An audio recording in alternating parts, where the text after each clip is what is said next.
നമസ്കാരം. മലയാളി വാർത്തയിലേക്ക് സ്വാഗതം. കൊച്ചിയിൽ നിന്നൊരു വിചിത്രവും ഹൃദയഭേദകവുമായ സംഭവം പുറത്തുവരികയാണ്. മകനെ 26 വില കൂടിയ നായ്ക്കൾക്കൊപ്പം താമസിച്ചിരുന്ന യുവാവ് അപ്രതീക്ഷിതമായ വാടക വീട് പൂട്ടി നാടുവിട്ടു. മകൻ രാത്രി മുഴുവൻ അച്ഛനെ കാത്തിരുന്നുവെങ്കിലും ഒരിടത്തും കാണാതായപ്പോൾ വിദേശത്തുള്ള അമ്മയെ വിളിച്ച് കരഞ്ഞു പറയേണ്ടി വന്നു.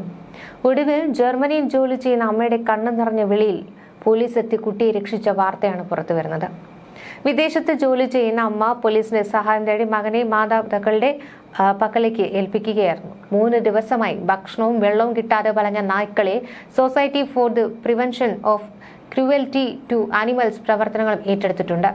3 മാസം മുൻപാണ് സുധീഷ് എസ് കുമാർ എന്നയാൾ ഏരൂർ അയ്യമ്പള്ളിച്ചിറ റോഡിൽ 4ാം ക്ലാസ്സുകാരനായ മകനുമായി വീട് വാടകയ്ക്കെടുത്തത്. മുന്തിയ ഇനം നായ്ക്കളെ വീട്ടിലേക്ക് കൊണ്ടുവന്നിരുന്നു.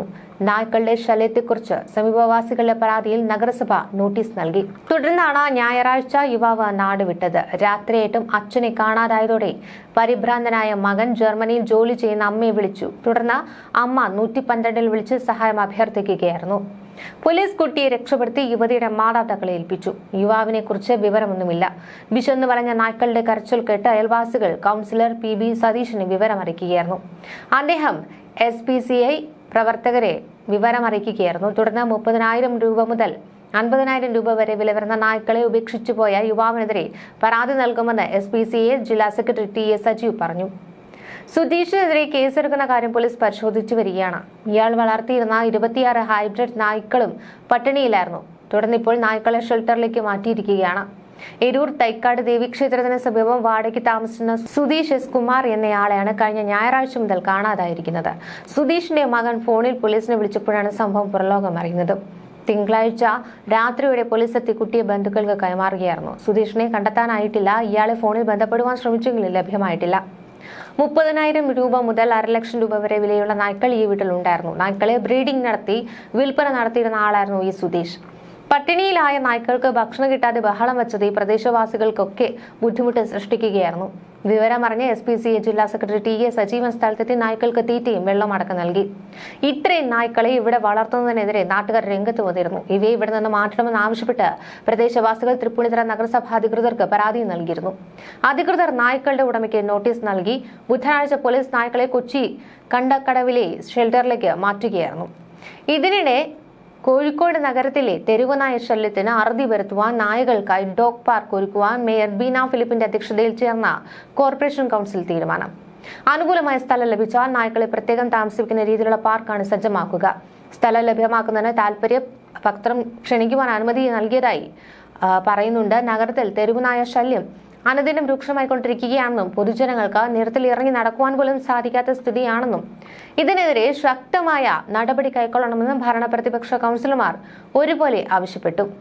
പദ്ധതി സാക്ഷാത്കരിച്ചാൽ ജില്ലയിലെ ആദ്യ ഡോഗ് പാർക്കാവും ഇത്. 2024-25 ബജറ്റ് നിർദ്ദേശ പദ്ധതിയാണ് പൂർത്തീകരിക്കാൻ ഒരുങ്ങുന്നത്. നഗരത്തിനുള്ളിലോ പുറത്തോ ജനവാസം കുറഞ്ഞ സ്ഥലമാണ് തേടുന്നത്. ചുവരുകൾ കെട്ടി പ്രത്യേക വലിയ കൂടുകളിലാക്കിയാവും നായകളെ സംരക്ഷിക്കുക. ആക്രമണകാരിയായ തെരുവു നായകൾ, രോഗമുള്ളവ, വന്ധ്യകരണം പൂർത്തിയാക്കിയ തുടങ്ങിയവയെ പാർക്കിലേക്ക് മാറ്റിയേക്കും. മറ്റു കാര്യങ്ങളിൽ തീരുമാനമായിട്ടില്ല. 2019 സർവേ അനുസരിച്ച് 13,182 തെരുവു നായകളെയാണ് കണ്ടെത്തിയതെന്നും ABC പദ്ധതി ആരംഭിച്ചതു മുതൽ ഇതുവരെ 14,483 തെരുവു നായകളെ വനീകരിച്ചിട്ടുണ്ടെന്നും കോർപ്പറേഷൻ വെറ്ററിനറി ഡോക്ടർ ശ്രീഷ്മ പറഞ്ഞു. ഇതിനിടെ ലൈഫിലെ വീടുകൾക്ക് മോദിയുടെ പടം വേണ്ട എന്നൊരു തീരുമാനം കൂടി എത്തിയിട്ടുണ്ട്. ലൈഫ് പദ്ധതി പ്രകാരം നിർമ്മിക്കുന്ന വീടുകളിൽ പ്രധാനമന്ത്രി നരേന്ദ്രമോദിയുടെ ചിത്രവും കേന്ദ്ര സർക്കാരിന്റെ ലോഗോയും സ്ഥാപിക്കണമെന്ന നിർദ്ദേശം നീക്കം ചെയ്തിരിക്കെ ഈ ഒരു പദ്ധതി പൂർത്തീകരിക്കണമെന്നാണ് കൗൺസിൽ ആവശ്യപ്പെട്ടത്. PMAY ഭവന പദ്ധതി 2ാം ഘട്ടം എത്രയെന്ന നടപ്പിലാക്കാൻ സർക്കാരിനോട് ആവശ്യപ്പെടണമെന്ന് UDF കൗൺസിൽ പാർട്ടി നേതാവ് KC ശോഭിതയാണ് അടിയന്തര പ്രമേയത്തിലൂടെ ആവശ്യപ്പെട്ടത്. തുടർന്ന് നടന്ന ചർച്ചയിൽ വീടിന് ബ്രാൻഡിംഗ് നടത്തുന്നത് ഗുണഭോക്താക്കളുടെ അന്തസ്സിനെ ബാധിക്കുമെന്ന ഭരണപക്ഷ കൗൺസിലർമാരുടെ നിലപാടിനെ തുടർന്ന് ബ്രാൻഡിംഗ് ഒഴിവാക്കണമെന്ന ഭേദഗതികളോടെ deputy mayor CP Musafar Ahammed പ്രമേയം പാസാക്കുകയായിരുന്നു. കൂടാതെ റോഡുകൾ ശരിയാക്കുവാനായി 50 ലക്ഷം രൂപയാണ് പറയുന്നത്. കനത്ത മഴയെ തുടർന്ന് കുണ്ടും കുഴിയുമായ നഗരത്തിലെ റോഡുകൾ നന്നാക്കുവാൻ കൗൺസിൽ യോഗത്തിൽ തീരുമാനമായിരിക്കുകയാണ്. റോഡുകളിലെ അറ്റകുറ്റപ്പണികൾക്കായി 50 ലക്ഷം രൂപ അനുവദിച്ചിട്ടുണ്ടെന്നും എസ്റ്റിമേറ്റ് നടപടികൾ പുരോഗമിക്കുകയാണെന്നുമാണ് സൂപ്രണ്ടിംഗ് എഞ്ചിനീയർ വ്യക്തമാക്കിയത്. പ്രതിപക്ഷ കൗൺസിലർ SK അബൂബക്കറാണ് ശ്രദ്ധ ക്ഷണിച്ചത്. ഇനി അമൃത് പദ്ധതിയിൽ ഉൾപ്പെടുത്തി വെസ്റ്റ് ഹില്ലിൽ നിർമ്മിക്കുന്ന മലിനജല സംസ്കരണ പ്ലാന്റ് യാഥാർത്ഥ്യമാകുന്നു. വിശദമായ രൂപരേഖ ഉടൻ തയ്യാറാക്കുന്ന നടപടികൾ പുരോഗമിക്കുകയാണെന്ന് corporation secretary Bini councillor K Moideen കോയയുടെ ശ്രദ്ധ ക്ഷണിക്കലിലേക്കുള്ള മറുപടിയായി പറഞ്ഞു. 15 MLD പ്ലാന്റ് നിർമ്മാണത്തിന് 54.5 കോടിയാണ് കരാർ തുക. 7 വർഷത്തെ നടത്തിപ്പിനായി 9.67 കോടിയാണ് കണക്കാക്കിയിട്ടുള്ളത്. ആകെ 64.17 കോടിയാണ് കരാർ. ഡിസൈൻ, ബിൽഡ്, ഓപ്പറേറ്റ്, ട്രാൻസ്ഫർ രീതിയിലാണ് പ്ലാന്റ് നിർമ്മിക്കുക. മറ്റു ചില റിപ്പോർട്ടുകളിലേക്ക് കൂടി കടന്നാൽ അമ്പലത്തറയിൽ കൂട്ട ആത്മഹത്യ നടന്നിരിക്കുകയാണ്. ഒരു കുടുംബത്തിലെ 3 പേര് ജീവനൊടുക്കി. അമ്പലത്തറ പാറക്കളായി സ്വദേശികളായ 60-കാരനായ ഗോപി, ഇവരുടെ ഭാര്യ ഇന്ദിര 57 വയസ്സായിരുന്നു, 22 വയസ്സുള്ള മകൻ രാജേഷ് എന്നിവരാണ് മരിച്ചത്. മറ്റൊരു മകൻ രാകേഷ് പരിയാരം മെഡിക്കൽ കോളേജ് ആശുപത്രിയിൽ ചികിത്സയിലാണ്. ആസിഡ് കുടിച്ചാണ് 4 പേരും ആത്മഹത്യക്ക് ശ്രമിച്ചിരിക്കുന്നത്. സാമ്പത്തിക പ്രശ്നങ്ങളാണ് ആത്മഹത്യക്ക് പിന്നിലെന്നാണ് പ്രാഥമിക നിഗമനം. സംഭവത്തിൽ പോലീസ് കേസെടുത്ത് അന്വേഷണം ആരംഭിച്ചിട്ടുണ്ട്. ഇന്ന് പുലർച്ചെയോടെയാണ് 3 പേരെ മരിച്ച നിലയിൽ കണ്ടെത്തിയത്.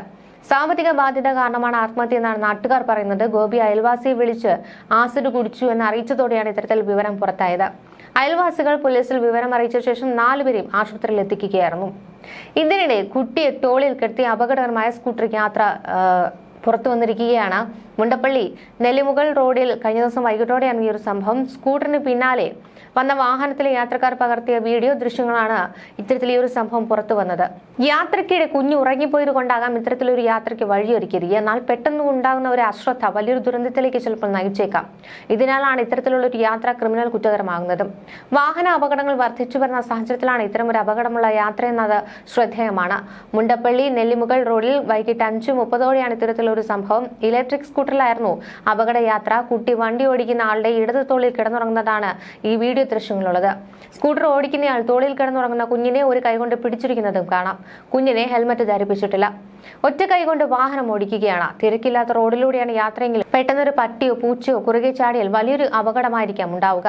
കുഞ്ഞിനെ അപായപ്പെടുത്തണമെന്നത് വാഹനം ഓടിക്കുന്നയാളുടെ ഉദ്ദേശമല്ലായിരിക്കാം. പക്ഷേ കുഞ്ഞു ഉറങ്ങിപ്പോയതുകൊണ്ട് മറ്റു മാർഗമില്ലാതെ തോളിൽ കിടത്തി യാത്ര ചെയ്യേണ്ടി വന്നതായിരിക്കാം. എന്നാൽ തന്നെ വലിയ അപകട സാധ്യതയാണ് ഇത്തരം യാത്രകളൊക്കെ പതിയിരിക്കുന്നത്. ദൃശ്യങ്ങൾ ശ്രദ്ധയിൽപ്പെട്ടാൽ മോട്ടോർ വാഹന വകുപ്പ് ഉൾപ്പെടെ നടപടിയെടുക്കുവാൻ സാധ്യതയുണ്ട്. മുൻപും ഇത്തരം സംഭവങ്ങളിൽ അധികാരികൾ വാഹനത്തിന്റെ ഉടമസ്ഥനോ ഓടിക്കുന്നയാൾക്കോ പിഴ ചുമത്തിയിട്ടുണ്ട്. വീഡിയോ ദൃശ്യങ്ങൾ വാഹനത്തിന്റെ നമ്പറും ഒക്കെ വളരെ വ്യക്തമായി തന്നെ കാണാം. വാഹനം വളരെ വേഗത കുറിച്ച് ശ്രദ്ധയോടെ തന്നെയാണ് ഓടിക്കുന്നത്.